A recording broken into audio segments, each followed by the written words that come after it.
Glasses. New glasses. Timothy's got some new glasses for y'all tonight. Hello and welcome. My name is Heidi Love, and I am one of your hosts for Real Life Talk. And I get to be here with the other host, Timothy Earle. So happy to be here with you tonight, Timothy. Tonight, my time, afternoon, your time, because we're in different time zones right now, which is odd. So we are continuing our talk about the principles of pleasure, and we're going to break it down for you very deep and slow tonight. So that sounds kind of fun, right? And I will let you introduce yourself, Timothy. Both Heidi and I are love coaches with Love Coach Academy, and we have our own practices where we work individually with people, couples, sometimes whole family systems. And we both have a lot of skills and enjoy doing very similar work. So if you resonate with either one of us, look us up at lovecoachacademy.com, or you'll see our websites scroll by in a little bit. And reach out and ask for a exploration call. They're about 20 to 30 minutes. You get to tell us what's going on in your life that you would like some expansion with, and we get to tell you whether or not we think our services match. Yeah, it's really lovely to be a part of transformation. Heidi, like me, feels blessed and in service when we are allowed to witness other people's transformation, to get the support system, guide that process on. I'm on the island of Maui, as she said. She's in California right now. She's usually on the island. And you can see all of our real life talks as well as recovery talks at lovecoachacademy.com, or even better yet, we ought to create a scroll for this. Heidi has a YouTube channel where you can go and see them all in order. Because a lot of them do go in sequence, and sometimes if you're interested in something, it's good to go back and look what's happened.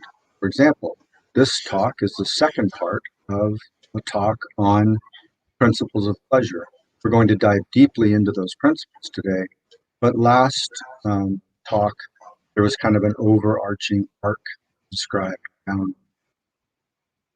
Yeah, so there is the YouTube station, but unfortunately the YouTube station has a lot of letters.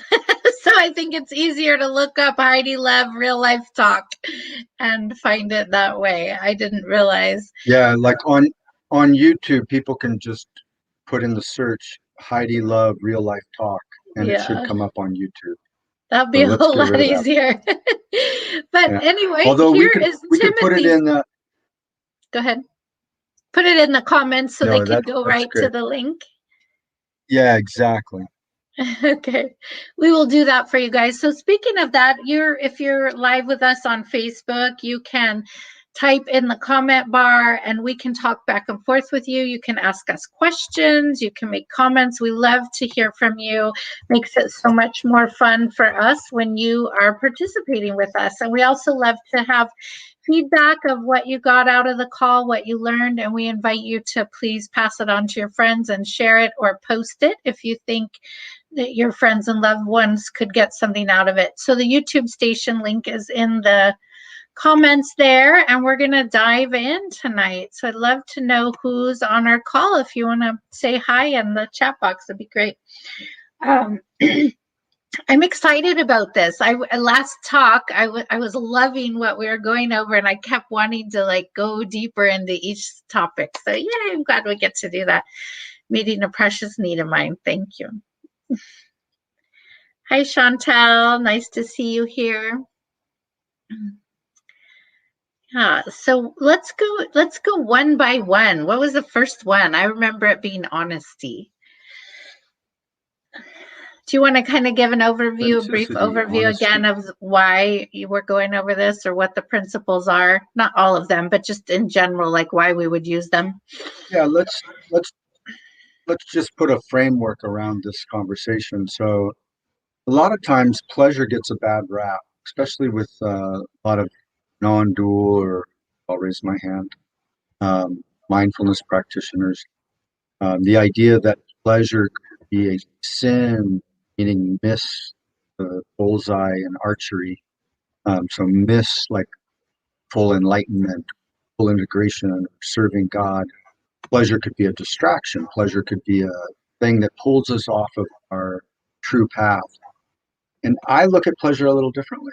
I believe that if we add these four principles to the concept of pleasure, our heart's desire, become the guiding force for our greater integration, greater pleasure, enjoyment of life, and we become a higher level transmission of joy and happiness. So that's why we're talking about the principles of pleasure, and we're reclaiming the word pleasure in a way that serves our highest self, sober and healthy. We're not talking about pleasure just for the sake of dealing with a hurt, pain inside and covering it up, eating too much food or overdoing yoga, drinking or smoking, whatever, sexuality, to cover up their pain. That's not what we're talking about. We're talking about someone who's done their work, has really come into a place of greater self-love, and is now ready to follow their heart's desires and manifest greater pleasure in their lives for themselves. And I love that so this is why distinction, we're breaking Timothy. down the principles. Yeah, I love that distinction because I know, being a recovered addict, I mean, I was seeking pleasure or comfort in ways that were very life depleting. And so what we're bringing to you today is life enhancing. And you'll hear those two words, is it sabotaging? Is it supporting? Is it life enhancing? Is it life depleting? You'll hear that language a lot on our talks. And those are great check-in questions for how you're living your life in pretty much any topic. Am I sabotaging or supporting my relationship right now? Am I meeting this precious need of mine in a way that's life enhancing or life depleting? And you can start looking at strategies. And so this is a strategy of having more pleasure in your life in a way that's life enhancing. So let's jump in. So the first one is honesty. Is that right? So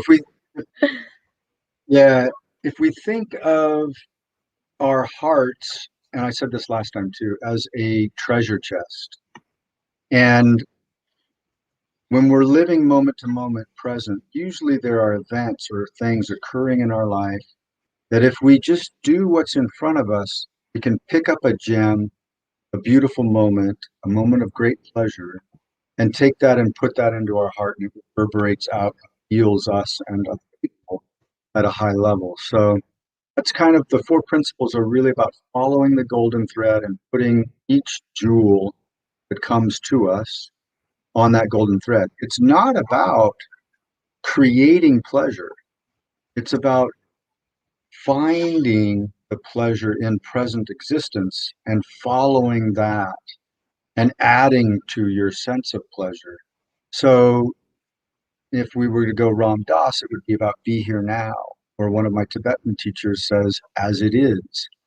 True pleasure comes from and we talked about this last time, awareness, acceptance, and action. And we'll get into that discernment. So, or maybe we start with discernment. Let's start with discernment. Yeah, so discernment is essential. And discernment comes from awareness, from being present, from allowing consciousness to be the force that navigates our life. And then our heart and our desires being that force that guides us in our actions. So awareness, consciousness, acceptance, what is, not trying to bypass anything. And then comes the knowing of what the next action is. And that would lead us into the next principle. So we'll stay with discernment for now. So discernment, I love to look words up. And one of the definitions is the ability to judge well. And the one right after that is the perception in absence of judgment, with a view to obtaining spiritual direction and understanding from the divine. And I love that because I think that judging is harsh in communication, and we get into all that, but we won't. So discernment is really looking at our desire from the point of view of, is this a desire from my heart that is authentic to my life path? Or is this a desire that's going to take me down a path of harm or harm others? And so that takes what Timothy shared, I call it the triple A spirit: awareness, acceptance, action. First, aware is everything. And if you're in a place of awareness, you can come to discernment of like, what is the intention of this desire? Where's it coming from? Where are you hoping that it takes you? What are the consequences or the outcome? Not that we can judge all of that, but we can look at it to bring ourselves into full awareness, and then accepting it, right? Like there's times in my life where I've had to leave work, or I was actually having a conversation. I told you guys the story last week that I'm on a difficult assignment, and it's very interesting. I have some deep conversations with this man. He's highly intelligent and intellectual, but very unavailable for the world, you know? And so we got in, he said, have you ever fired a client? And I said, yes, I have. I have one time in my life fired a client. And he said, why did you fire him? And I had to really drop in and think about that because I wanted to be careful in answering that question. And my answer was because I could not stay in a place of neutrality. And it's important for me to be in a place of neutrality so I can hold space for the person to unfold in the direction they're supposed to go. I was very offended and triggered by his reality, and I tried to move through it. And I eventually told him, I don't think that I can help you. He wasn't moving anywhere, and I wasn't okay with him staying where he was at. And I need to be in a place when I'm working with people of neutrality and acceptance of wherever they're at. And in saying that, I love to work with people who have a goal of learning more skills and coming from this fluency in relationship to a more mastery fluency in relationship, or, are on the direction of going somewhere. But my integrity and my MO in work is love and acceptance. And that's what I'm practicing in this situation with this particular individual. And even though I don't align with the values of living as a hoarder, or, a lot of the things that I'm experiencing in this situation, I can be in a place of love and acceptance and neutrality of how he's experiencing life. And so that was I had to discern, am I useful for this person or not? And that it took some sitting with and awareness. And where I was going with that story is I didn't accept it at first. I couldn't accept that I couldn't get there. And so I was not good for me or the client because I couldn't accept it. And so getting the awareness and then accepting that that's okay. It's totally okay where I'm at. I can let this go. There's a million other people on the planet that can help, or, be in a different space than I am. So I had to go into acceptance before I could go into action. And the action was to let him go. Beautiful. Good example of that process, right? Awareness. We're not done. We don't have discernment yet. Acceptance. Then we know how to act. Whereas if we don't create an interrupter, a space in which to come back to oneself, back to one's heart, back to one's desires, back to presence, awareness, we can't really accept what's happening. And we will usually reach for pleasure in the wrong way, or freedom, some tactic to not be with what is, to not accept. And then no more jewels come. Just have the golden thread in you, lonely and happy. Got other things to deal with that require acceptance. And once you've dealt with that, then you can move back into correct action, right action. I'm wondering, Karen posted that we keep freezing up and then coming back, and that's why she couldn't watch last week. So I just want to hear from our other viewers. Are you having the same challenge? Because I'm trying to figure out if it's just Karen, or if it's us and something's going on. So please post in the chat box if you're having a hard time or if we're freezing or you're only hearing bits and pieces. We were having some technical difficulties. Everything's clear on my end. We got a comment, so that's good. Thank you for that feedback, Chantal. I'm so glad to have you here. So does anyone have any more questions about discernment before we move on, or awareness, acceptance, action? Can feel free to type it in the chat box. We want to go as slow or as fast as you guys want to go. And maybe we could give another example of maybe a judged desire, well, and how yeah, let's, if we stay with discernment, let's answer this question, you and I. How do you, A, get to a place of discernment? How do you know you're actually in a place of discernment as opposed to reaction or action to a lack of acceptance of what is? Right? Most people that I, and myself at times, that I observe are in full reaction or action with very little awareness, acceptance, and thus you can change your action. Most people are in habitual patterns. Raise my hand, often in pattern. And the best way for me to change that pattern, one of the best ways, is for me to come into presence, awareness. Accept what's driving that pattern, reprogram it. We have talks on like, and then move towards new action. How do we know we're in discernment, that we're actually discerning? What are ways for us to get?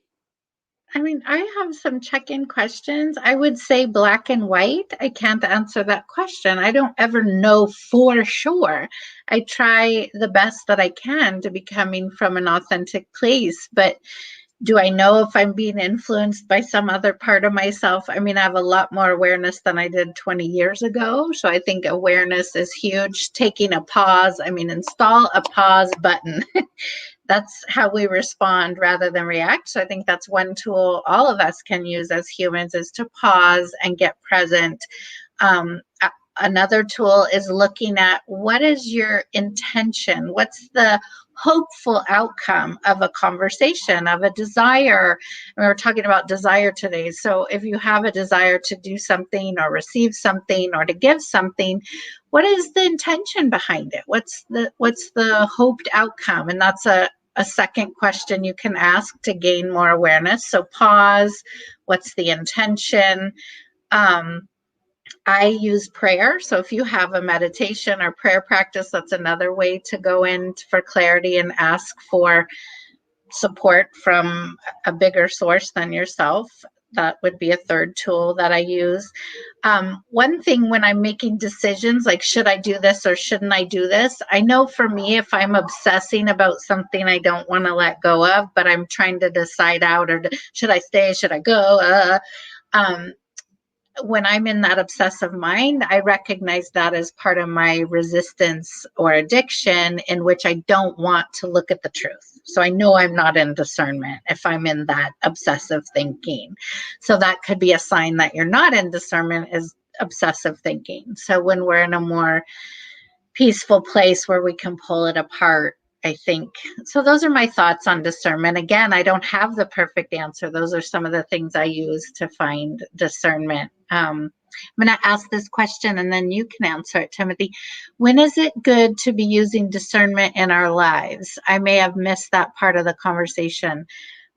Every part of our lives, it's good to use discernment. We're particularly talking about desire today. So if you have a desire to receive something, to do something, to change a course of life, whatever that desire is inside, we're looking at discernment of, is it life enhancing or is it life depleting? What's the intention in it? Where's it coming from? Is it going to serve others? Is it serving yourself? Is it serving both?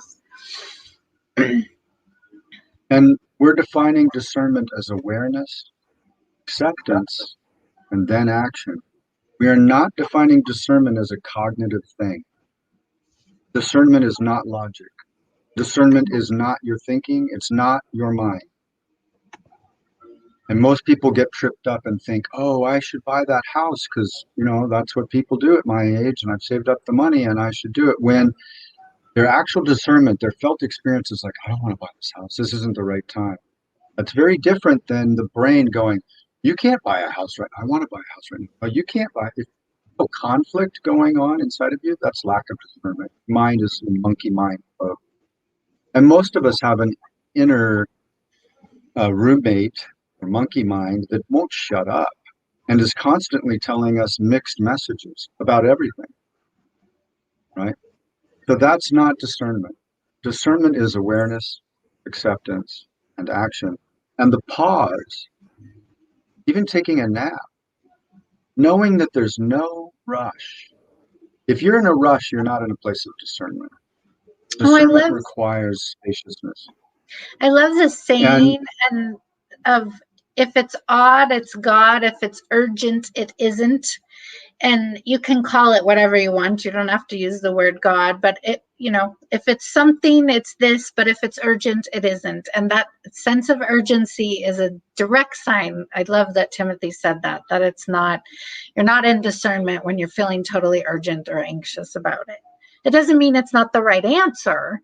It just means right in that moment, you're not coming from a place of discernment. So if you can learn a body awareness practice and learn how to feel into your emotional intelligence, and there are ways to learn to do this, then you're in a better place to begin to be more aware and accept what is actually happening on the inside. Most people are attached to an outcome, looking for a result, and they're not looking at what intention, as Heidi said, really is. And sometimes the intention is to be more love, and that looks like going to the gym and getting a 12-pack.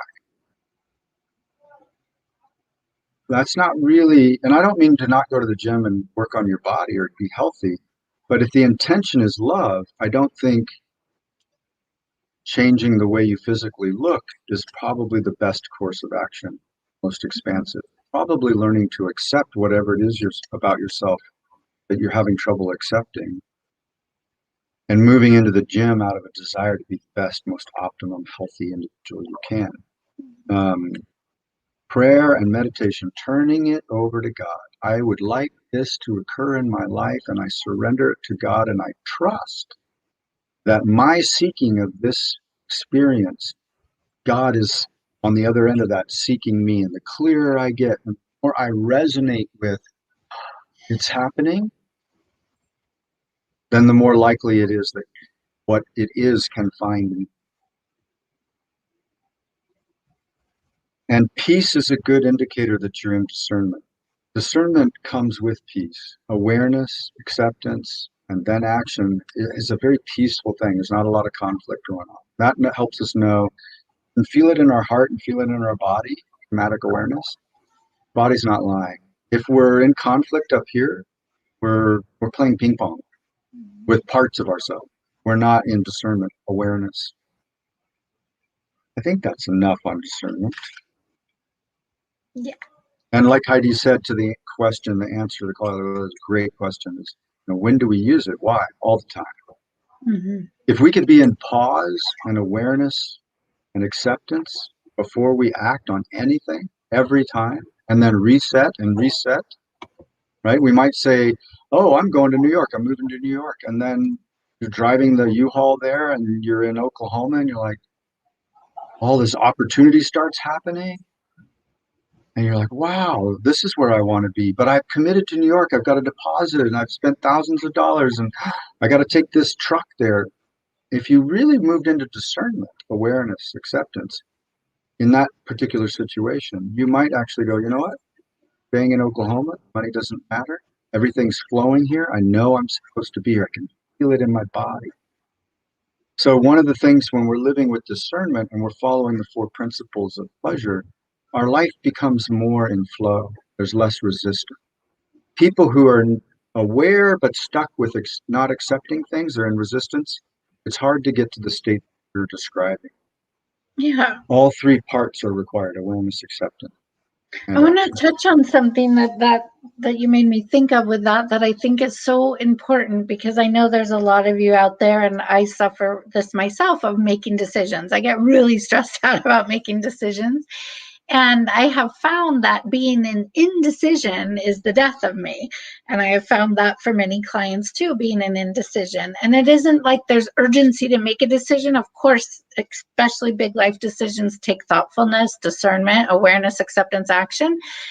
And Timothy just gave a beautiful example of when you decide something, it sets you out on a course, and you might find the exact thing you were looking for all along, not in the decision, but because you made the decision and movement started. So I want to invite you not to be frozen and paralyzed around getting it right, making the right decision all the time, but making a decision and starting forward and being open to discernment all along the way, so you can course correct along the way and find new things because you move the energy. Beautiful. Yeah, God or force or love gives us all unlimited arrows, right?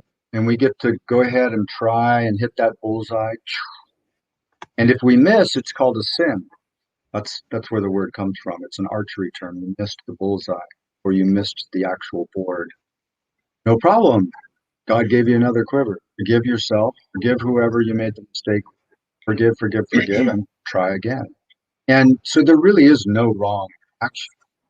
In a non-dual, perfect universe, there is no wrong action. It's again the mind that moves towards, I made a mistake. Oh my God, there's something wrong with me. I'm not good. Right? You have to move towards awareness of where is that coming from. Come back to acceptance. Heal those parts of ourselves that tell ourselves that we're bad because we sinned. You just made a mistake. Pick yourself up, dust yourself off, forgive, try again. Eventually, we will all get there to a greater level of consciousness, a greater level of love. There is no other path that I see. Even when it looks like people are running towards hell, they're really running towards heaven. I love the saying, religion is for people who are afraid. This is nothing against religion, just the saying I love. Religion is for people who are afraid of hell, and spirituality is for people who have already been there. Love that saying. So true. And for me, it's true. ultimately, everyone is on their path. We're just attempting to give you some principles to, again, enhance your life. If you're at a place where you're ready for that, if you're in resistance or still in integration, this talk's maybe not the talk for you, and that's okay. You could reach out to Heidi or I and do some work on whatever that is that's getting in the way of living to your highest potential. So we have pleasure principles. Oh, sorry, I was just typing in the chat box, and the first one was discernment.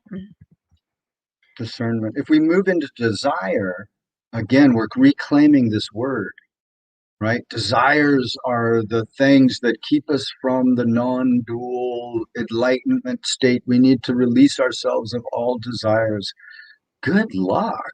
Oh, that's just a creepy thought to me. But I respect a lot of Buddhist teaching, and I get the highest principle of it.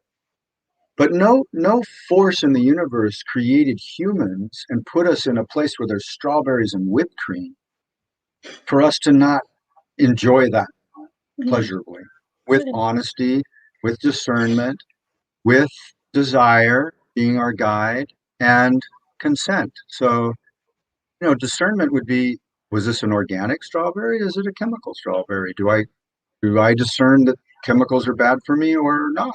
And is the whipped cream out of a can, or is it what I made myself? Full of sugar, very good for discernment, right? And discernment comes through the body. Oh yeah, every time I have dairy, I don't think that's probably good for other people, and something wrong. I'm lactose intolerant. I don't know. I'm just not going to put the whipped cream on, but I'll have the straw, or I'll just sacredly dip it in. Go for it, right? Some people, strawberries, I'm allergic to, right? Your body is giving you this truth. But the desire to have strawberries and whipped cream can become The very act of eating the strawberry and the whipped cream brings you so into presence, so into gratitude for this amazing planet and the farmers and everybody that brought this strawberry to you. I'm thinking of Heidi, she's in California. Strawberries. Wow, what gratitude. My pleasure led me into a state of greater awareness and acceptance of the glory of my life. And all that I needed to do was eat strawberry with cream if I applied discernment to it. And then consent is good. Did I buy the strawberry? Did I steal the strawberry? Stealing would be non-consensual. There's usually a ramification for that. Whereas buying them or doing whatever, I'm growing them myself, I'm in consent. So desire is basically fear and fantasy. Both are great. I am so afraid of standing up in front of, this is true for me, standing up in front of people and doing stand-up comedy and nobody laughs. I haven't done it yet, but at some point in my life, I'll probably take a stand-up comedy class and face that fear. Not because I want to be a stand-up comedian, but because, whoa, I'm afraid of something. What is that? I bet there's a gift in it if I just face it and practice being aware and acceptance of whatever comes up and continue to take the actions of doing the stand-up comedy class and eventually being in front of people. And if they don't laugh, they don't laugh. I'm positive I can feel it. Some huge integration of my little parts and my insecurities coming into greater love and resolution. So fear is a great indicator of where we ought to go with desire. And then fantasy requires a lot of discernment.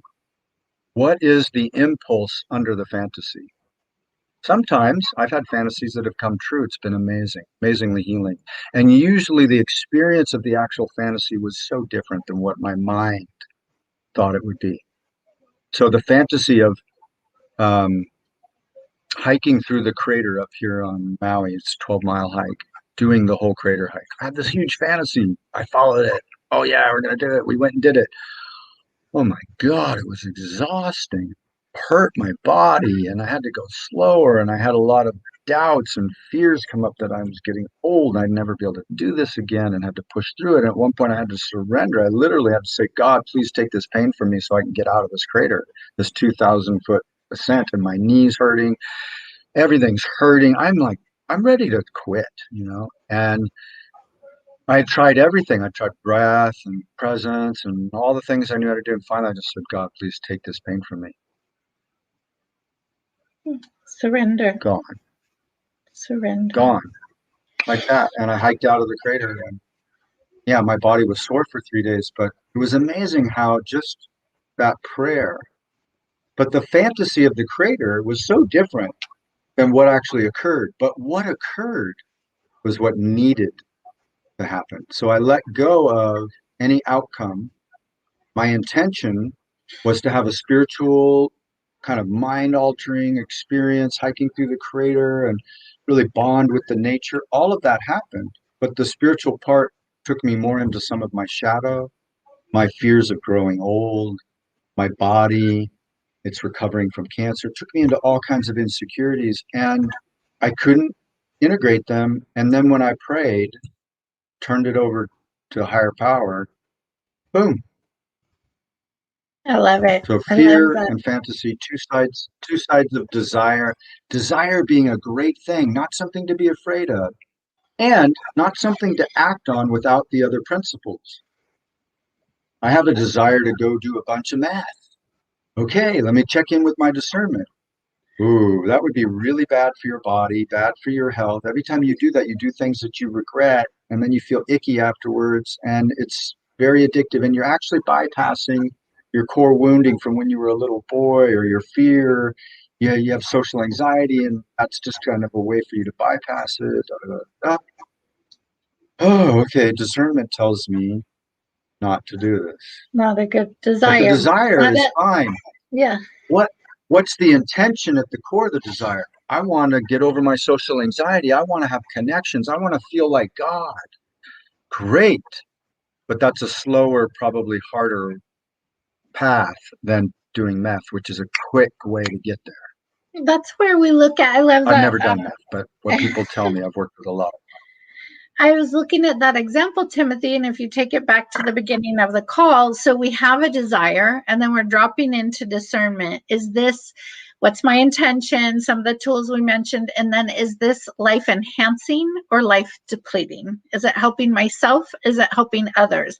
Is it a good way to meet my needs, meaning life enhancing, or is it a life depleting way to meet those precious needs? The needs underneath wanting to do the math were beautiful that Timothy just shared, to get rid of social anxiety, to be present, to reach God. Those are all beautiful things, and there might be a much better strategy of desire to get there. I'm going to read desire because I'm just going to read all these words out of the dictionary today because I feel like it.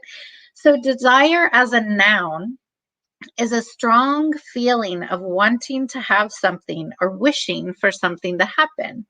As a verb, it's a strong wish or a want. So it takes it more into the action of doing the desire. You're in the act of doing the desire. So desire is a wanting, it's a longing, I think it's something inside ourselves that takes us towards meeting our needs. That's why we don't use the word desire by itself. And that's why we're sharing all the other things around desire, so you can have discernment of what strategy would best meet those needs. But desire is a healthy thing that we were endowed with to help lead us on the path of our heart, to help lead us on the path of taking action. And, we get all kinds of screwed up things along the way, childhood wounds, group conscious beliefs that don't serve us. And that's why we're sharing some of these other tools, so you can really drop into your desire and have way more pleasure in your life and do it in a way that's life enhancing to you and others. And a great tool is, if we practice desire in conjunction with discernment, is to notice the desire and source. Is this desire coming from my heart? Not my mind. Nothing wrong with our sexuality, but is it coming from my sexuality? If we can source it in the heart, almost always, if we have practiced the other principles, nothing but goodness will come. If it's sourced in our mind or in our willpower, using chakras, in our creation kind of energy, down in our root chakra, our sexuality, it's not good or bad, but if we can bring it into a resonance in the heart, then we actually know. Body resonates with joy and peacefulness and bliss when we imagine ourselves doing the hike through the crater, which it did for me. I just knew I needed to do it. And I knew no matter what happened, I needed to. And I pictured beautiful things happening, and they did. They just didn't happen in exactly the way I thought they would. So letting go of that outcome is so important, but allowing ourselves to embody and feel the desire in our heart and letting it spread out, so great. If we have the desire to have sexual connection with another, great. If we practice discernment, honesty, and consent, it'll be fine. But if it's emanating from our heart as well as our sexuality, we're onto something really expansive. Notice I have no judgment for just connecting with someone for just sex. If we're connecting with people to kind of mask our loneliness, I think there's a better way to deal with the loneliness than using sex. So desire starts with coming into the body, sourcing where is the desire coming from, what's the intention behind it. Really, if we can, allowing ourselves to experience what this would be like to have friends, to have more money, or have whatever, like, oh, wow, it's happening. I'm feeling it. And then surrendering it, turning it over to God, then you'll see things will start to appear. And so then you take action, right? Oh, I've heard crypto's the thing to do right now. So I'm going to research it, do a whole bunch of research. I'm going to take this $1,000 I have and buy a little bit of crypto. Happens because I want to make more money and I feel like this would be the right thing to do, but it's not coming out of your head. It's coming out of this desire. And then your friend tells you about a couple crypto things and I'm not selling crypto, right? And you're off and running, right? You're like my uncle David, who walks to Vegas the first time at 18, never been able to gamble, just intuitively, right? Feels the desire to just win at the slot machine and putting dollar chips or whatever into the dollar slots. And in a matter of an hour wins $900 for an 18-year-old. It's huge. The satisfaction of feeling his intuition and getting all this money. Problem is lack of discernment. Next time he goes to Vegas, he's like, this is going to happen again. He's not using his intuition or his discernment. If he had really checked in, he would have recognized that he needed to not gamble anymore the rest of his life. David is the first time. So that's why these other words come with desire. What's the next one? So we have discernment, desire. I think the next one is this idea of honesty, which dovetails into discernment. You can't really be discerning if you're not being really honest. And again, honesty shows up in the body. How many times, put it in the chat box if this has happened for you, how many times has your guts gone, don't go in that store, or oh no, something bad's going to happen? Not your mind, not your what if scenarios. Oh, there's going to be a tsunami. We better not go to the beach today. And then no tsunami. Lost a perfect good beach day. But your gut saying, I'm not going to go to the beach. I don't know why. I'm just going to trust it. Right. And then you find out that whatever, there were those jellyfish that sting all over the place. People were getting stung like crazy. Oh, I'm glad I didn't go. But you had no idea how that was going to happen. So your body will often tell you, give you messages of, is this good for me? Is it honest? Is it healthy? The hard one is when we really desire something, especially if we're in love fantasy, love addiction. Oh, God, Heidi, I can't live without you. Without you, I have no happiness. And even though you're shitting all over me and defining me as a bad, ugly, horrible person, I can't leave you because if I do, then I'm worthless and I'm no good and I'm just stuck in this thing. I'm not being honest. I don't have any discernment here. I have a desire. I think it's great you Desire brought is up to be that loved. example because, sorry, I'm interrupting. Jump in. I was thinking of this when we were talking about the last topic of desire, and it's in relationship, or this comes in different areas of life, but I'm thinking of it in regards to relationship. There's so many people, myself included, that have a desire in relationship. We want something so bad in a partnership, or we have a longing for a certain kind of connection. And we just continually be mad at the people around us for not meeting that. And that's where discernment comes in as well, because just as the example he gave of I'm shitting all over him and he really wants this and that, he would have to leave and let go what is not that desire in order to open space for the desire to come in. And I believe that's where a lot of us as humans get stuck. We have this environment around us, whether it's a people, job, financial situation, and we desire something else, but we won't surrender or let go or make space of what it is we don't want in order to have what we want. I love the expression, come to Jesus. Not because I'm a born again. I'm definitely a big fan of love. And that's what that says to me. It's come back to love. Come back to a centered place and practice discernment and honesty. And sometimes I've done it. I've been in a marriage where I was with a wonderful woman and I knew I shouldn't be in it a month before we got married. And I stayed in it, stayed in it, stayed in it. And it harmed me, it harmed her. Some goodness came out of it. But if I'd really practiced honesty and awareness and acceptance, I would have moved forward. Let's separate or never gotten married if I really listened, been really honest.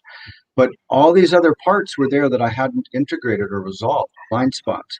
This belief that loyalty mattered over all else, whereas loyalty to God, loyalty to self matters above all else. And yes, being compassionate and kind with everyone. But I was in this thing of my word is my bond, even at my own suffering, even if I'm in denial of the truth of honesty. So it's a tricky one.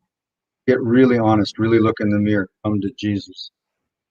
Yeah, I think honesty has so many layers, and the first person we need to always be honest with is ourselves. If we're not being honest with ourselves, if we're in denial, if we're in rationalization, if we're in magical thinking, we're not being fully honest with ourselves. And so, all these words, you can see how they come together: having a desire, having discernment around it, and honesty helps with discernment. So, getting really honest with ourselves. And this is kind of a fun practice because a lot of times when you ask someone a question, if you're having a need and you're doing a baiting or button pushing statement in a relationship, like I could ask Timothy, you want to play here? So I'm going to be dishonest and I'm going to ask Timothy, do I look fat in this outfit? And I'll tell you why it's dishonest in a minute. Yeah, and then the typical answer is, no, you don't look fat. Why are you thinking that? You're so beautiful.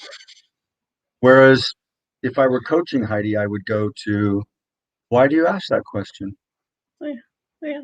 So being honest. Because I want to bring her back to love. Yeah.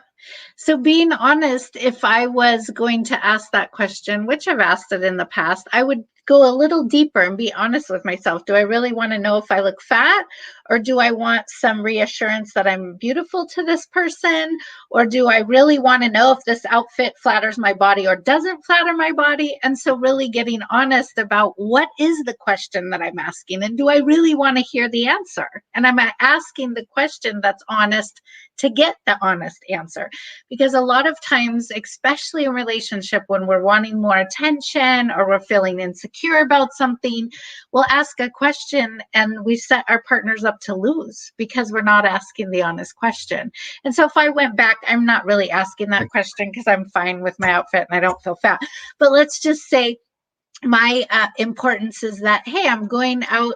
Timothy and I are not a couple. We're just giving you guys examples. So Timothy and I are going out tonight, and I think it's wonderful to give pleasure to the person I'm with. So when he looks at me, I want him to have enjoyment. So I would ask the honest question, do you like how this fits on my body? Does it give you pleasure to look at it? Or would you like something else better?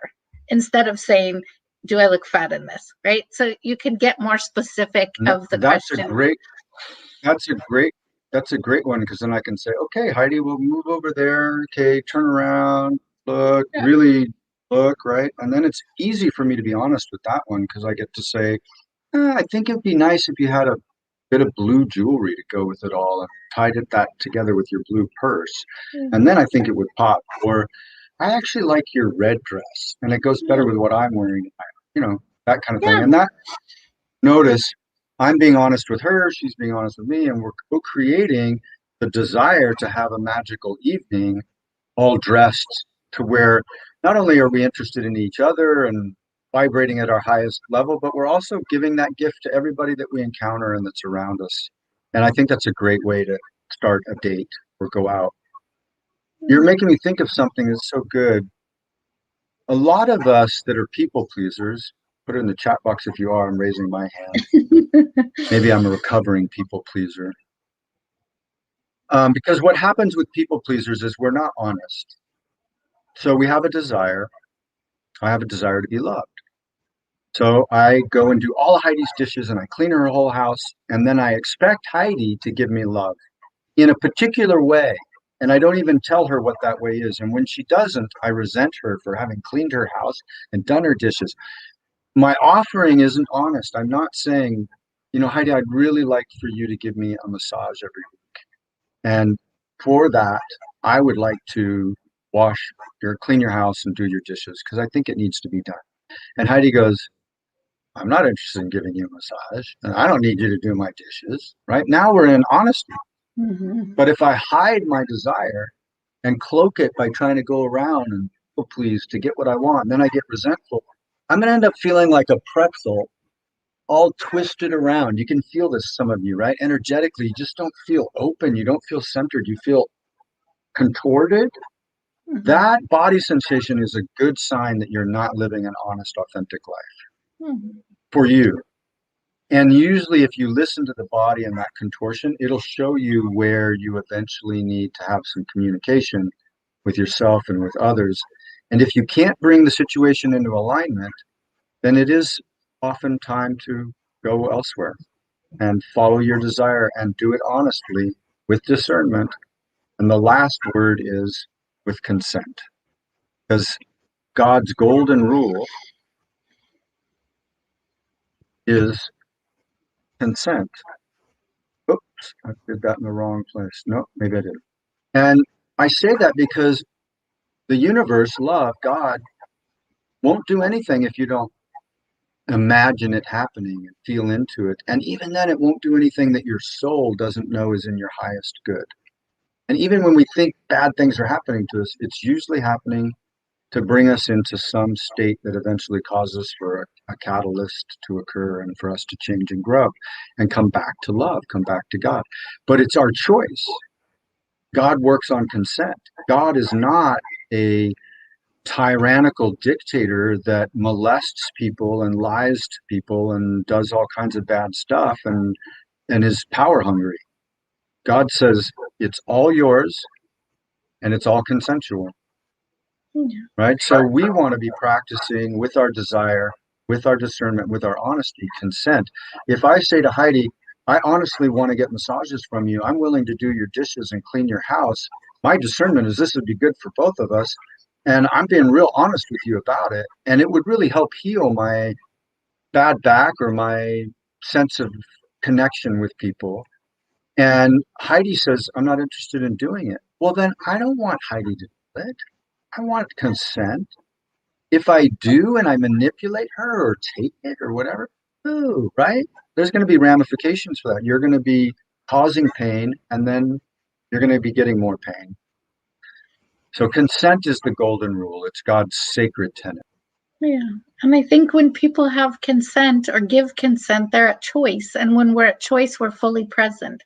The word consent, permission for something to happen or agreement to do something. And so we do think of consent a lot as permission, but I want to go back to Timothy's example of the agreement.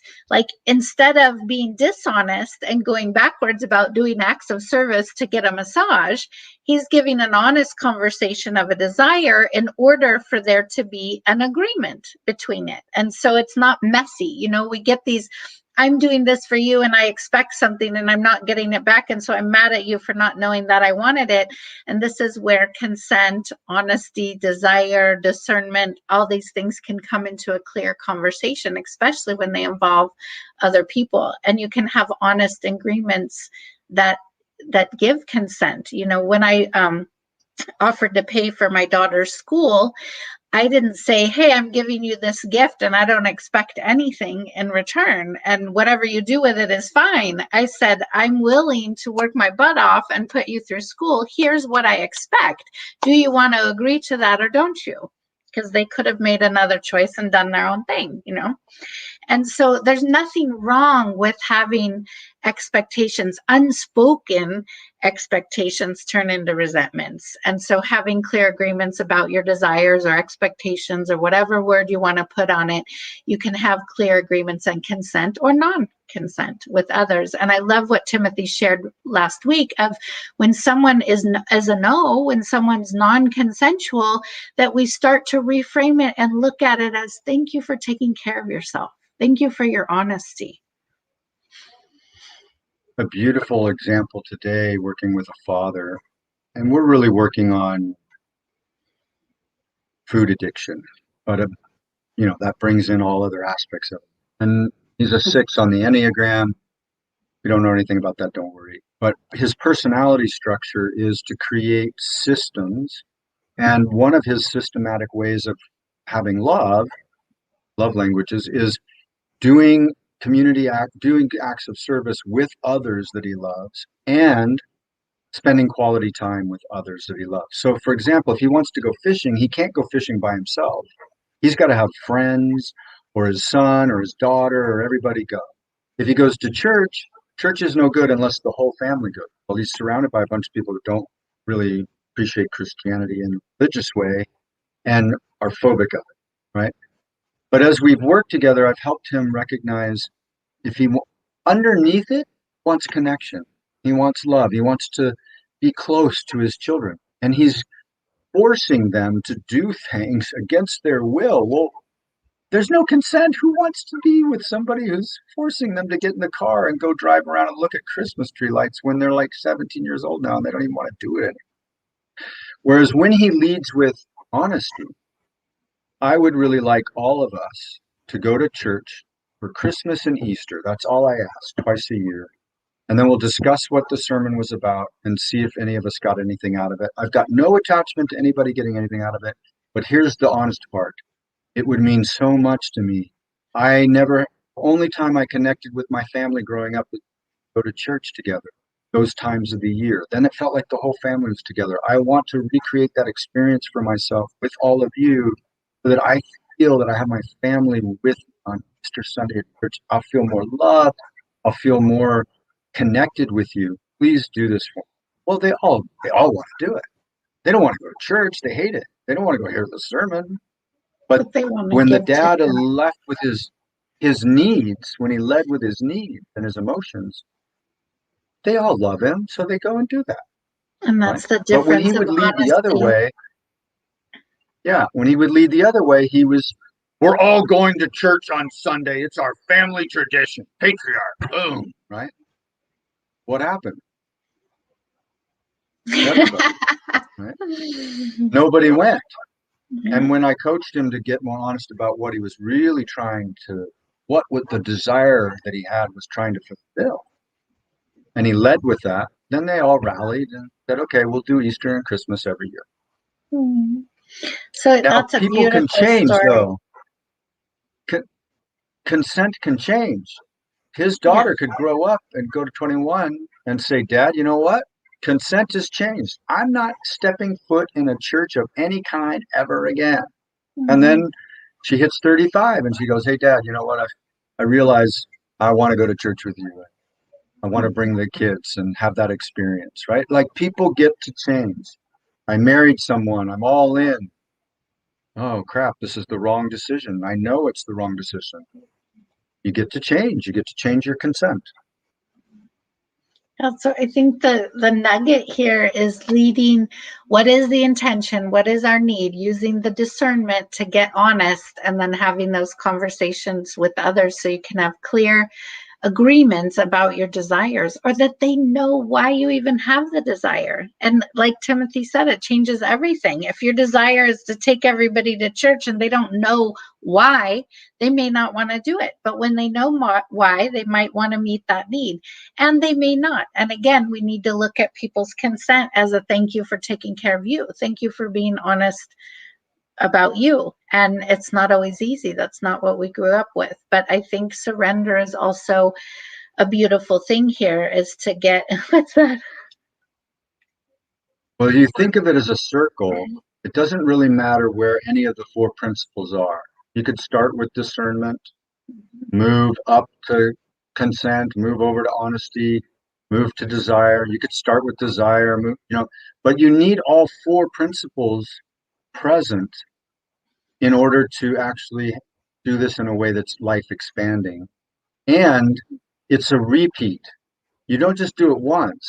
Even in your relationship with your primary lover or your wife or your husband, you've got to keep doing this. My partner and I, we do this every week and we love it. And sometimes I get afraid. I have something I need to tell her. And my mind starts going, she's going to do this. She's going to do that. I'm not going to do it. Every time I get honest with her, it leads me to greater discernment, which leads us to greater consent, which leads me to more pleasure, more desire, more expansion. Whereas if I'm not repeating the process regularly, and I think we set our vows and done. Now I'm going to eat lots of cake, put on a lot of weight, and treat you poorly. I mean, that's not what she signed up for, right? She gets to say, hey, this isn't cool with me. I want the guy I married, not this couch potato. So there you go. I have a homework assignment if we can close with it. Yeah. Go ahead. Yeah. So a practice that I give some of my clients, and I'm suggesting it to all of you if you want to take it on, is where there's fear, lean in. If your mind says, if I say this to this person, honestly, with discernment and consensual, if I practice those things, but I say this desire that I have, bad things will happen. I'm saying do it. I'm not saying do the thing that you're desiring. I'm saying go ahead and voice it with consent and do it honestly and see what happens. Most of the time, I'll give you an example in a second. Most of the time, I think you'll find your mind is your enemy, and it's actually preventing you from having more pleasure in your life. So, an example, I'm going to tell this person that's walking down the street that I love the way they're dressed because, man, they're just so cool and it's so amazing. I just love their clothes, and I want to tell them. So the way to do that, my mind says, oh, if you do that, they're going to think you're crazy. You don't even know them. They're a total stranger. They're busy. They're in a hurry. They might yell at you, right? Bad things will happen. This is a good sign that you're on the path to expanding pleasure. So you just push into the fear and you say with consent, hey, could I give you an appreciation? I've done this from across the street with people. Can I give you an appreciation? Usually they go, what? Is it okay if I give you an appreciation? Yeah, sure. What is it? I love your clothing, man. Thank you so much for dressing the way you're dressed right now. It's bringing so much pleasure to me. I just think you got such great style. It's like a piece of art and it brings pleasure and joy and vibrancy everywhere you go. I just wanted you to know I really appreciate it. Usually you'll see that person go, awesome. Thank you. Right. You just augmented their life, their pleasure, and you pushed through your fear and practice desire, consent, honesty, and discernment. And if you can do that with people, you'll revolutionize your day, whether that's at work with your employees, with your partner. And if you have a bigger desire, hey, I would really like to go to that cabin that we usually go to, and I'd like to book it in, and I'd like to get the massages, and I'd like to have, here's my intention that we'll really come back to loving each other, kind of do a reset, da da da da. And then your partner says, no, I'm too busy. I can't do that. And proves your what if mind correct. You just wait. Often that just means that person's in a hurry. Let them slow down, come back at it 3 days later. And they may go, yeah, you're right. I was in a bad space. And I think that'd be great. Let's go do that. They have some other idea. They may come back at you with a different one that is just as good. So lean into your fear when you have a desire, push past the what if mind. And if your mind is saying bad things will happen, know that good things are going to happen, push right through it. And I'm almost positive 90% of the time, you'll find yourself with a more expanded, more pleasurable moment happening, another jewel to put on your golden thread. Yay. So I've typed those into the chat box. You guys can check it out. Desire, honesty, discernment, and consent. Also, the YouTube station link is in the comments if you want to go there to listen to last week's call, to couple with this week's call or any other calls.